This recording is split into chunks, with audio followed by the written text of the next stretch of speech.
আমি কৃষ্ণকান্ত সাহা। একবার এসেছিলাম আমার বাড়ি ডেউচা।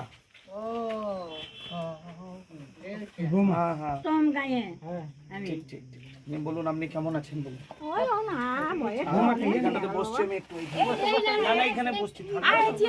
চেয়ার লাগবে না, চেয়ার লাগবে না। আরে ছাড়ুন না, কিছু লাগবে না, চেয়ার লাগবে না।